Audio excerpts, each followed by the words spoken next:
Hello, I'm Jordan, and in honor of Victober this year, I have been reading two books, which is kind of a rare thing for me. One of them is fiction, and one of them is nonfiction, which I think is the way to go, personally. And the fiction is, of course, The Way We Live Now by Anthony Trollope.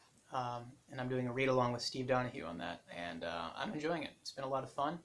And the other one I'm reading is Julia Barker's massive biography of the Brontes, which, to be honest, I'm enjoying even more. I highly recommend it if you're a fan of the Brontes, or even if you're just a fan of Victorian literature. I'm not super far into it because Trollope has been taking up so much of my time, but I'm loving it. And of course, naturally, it's gotten me thinking about my favorite Bronte, and that's Emily, who wrote not only probably my favorite novel ever, but was also a magnificent poet, in my opinion. So I went back and have been reading some of her poetry, and I thought I would share one of my favorites with you today. It is untitled, as far as I can tell, but it's brief, so let me just read it real quick, and then I'll talk a little bit about it.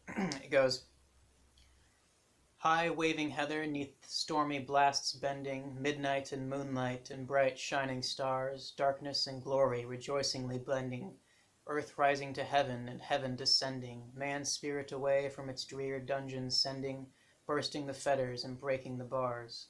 All down the mountainsides, wild forests lending one mighty voice to the life-giving wind, rivers their banks in the jubilee rending, fast through the valleys a reckless course wending, wider and deeper their waters extending, leaving a desolate desert behind, shining and lowering and swelling and dying, changing forever from midnight to noon, roaring like thunder, like soft music sighing, shadows on shadows advancing and flying, lightning-bright flashes the deep gloom defying, coming as swiftly and fading as soon.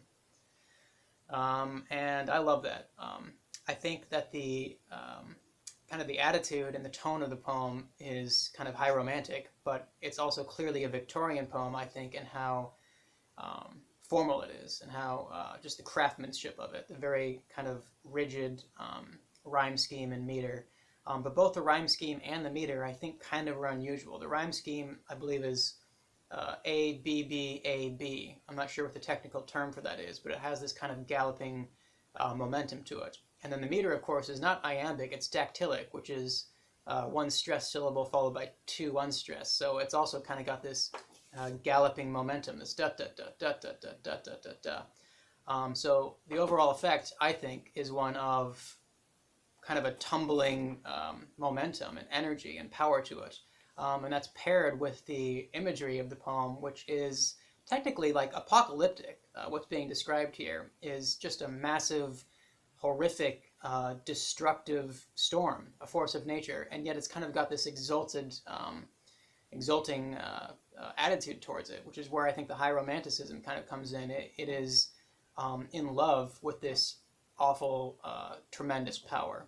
I think it's very suitable for autumn weather, if where you happen to be there happens to be some serious autumn weather. I know that that's not very common this year.